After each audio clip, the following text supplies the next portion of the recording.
Eu queria fazer uma pergunta para algumas pessoas que vêm aqui no meu canal e veem meus vídeos sobre oração em línguas e dizem assim: sai daí, línguas eram idiomas, isso não é bíblico, isso é religião, isso é loucura.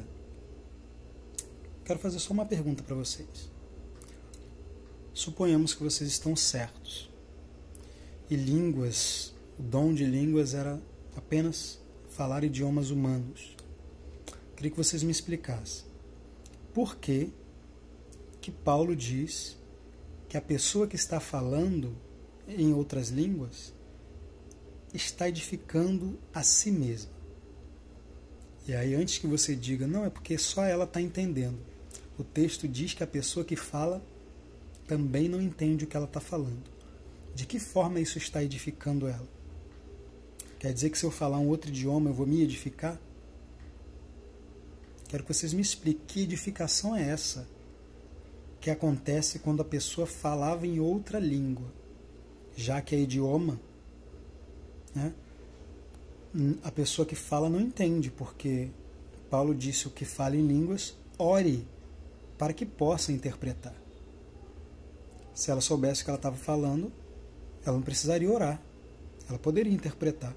E na verdade ela nem iria interpretar. Para que falar em outro idioma para depois interpretar? Por que já não falar logo no idioma da pessoa? Isso não faz sentido nenhum, né? Se eu estou com pessoas que eu falo a mesma língua que essas pessoas, por que eu vou falar no outro idioma para depois ter que traduzir, se eu já posso falar direto na língua dos meus ouvintes?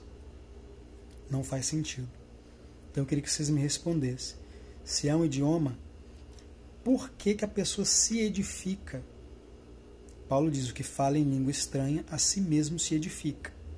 Que edificação é essa? Vou fazer 3 perguntas, na verdade. Essa é a primeira.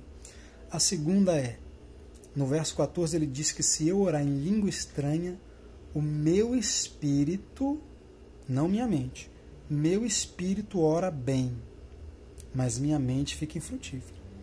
Aí ele diz: orarei com o espírito e também com a mente. Então você veja que são 2 tipos de oração.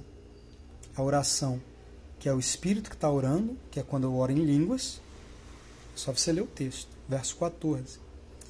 E a oração na minha língua nativa, que é com a mente, eu uso a minha mente para orar. Então Paulo está dizendo, quando eu oro em línguas, eu não estou usando a minha mente, é o meu espírito que está orando. É por isso que, versos à frente, ele diz: dou graças a Deus porque falo em línguas mais do que todos vós, todavia na igreja prefiro falar 5 palavras com meu próprio entendimento. Ou seja, as línguas que ele acabou de dizer que fala mais do que todos, são línguas que ele fala sem o entendimento.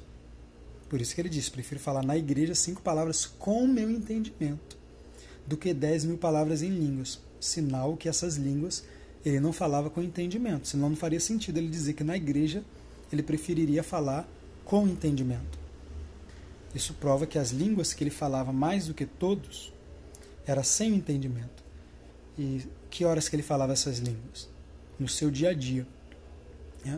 Como eu defendo que o falar em línguas é uma linguagem de oração, eu creio que Paulo passava o dia orando em línguas. Como está lá em Efésios 6,18. Orando em todo o tempo no Espírito. Se eu orar em língua estranha, meu espírito ora bem. Se é um idioma, por que o meu espírito ora quando eu falo outro idioma? Então eu vou ali, vou fazer um curso de inglês, vou falar inglês e meu espírito vai estar orando? Que lógica é essa? Terceira pergunta. Lá no versículo 20 e pouco, Paulo diz: quando não houver intérprete, fique calado na igreja, falando consigo mesmo e com Deus. Se a pessoa está falando um idioma desconhecido que nem ela está entendendo, para que ela vai continuar falando com ela mesma e com Deus? Qual é a lógica? Eu estou falando russo, mas eu não estou entendendo. Mas eu vou continuar falando comigo mesmo, com Deus. em outro idioma. Qual é a lógica? Nenhuma. Agora, se é uma linguagem sobrenatural de oração, onde o meu espírito está orando a Deus, inspirado pelo Espírito Santo, isso produz edificação espiritual na minha vida, aí faz sentido, né? Eu falar uma língua desconhecida baixinho comigo mesmo e com Deus, como eu vou fazer agora.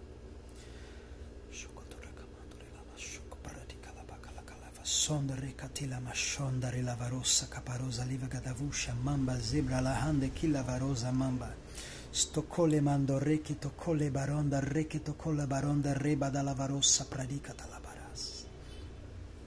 Ah, se vocês soubessem como isso é tremendo. Se vocês soubessem o que eu sinto quando eu falo em outras línguas. Se vocês soubessem os resultados que isso faz na minha vida. Se vocês soubessem o que é você tocar num enfermo enquanto você está orando por ele e sentir a unção do Espírito fluir do seu corpo. Mas por que você não tem poder de Deus na sua vida? Por que você não tem nenhum dos outros dons? Você não profetiza, você não expulsa demônios, você não tem visões, você não tem experiência nenhuma sobrenatural. Sabe por quê? Porque você rejeita o simples.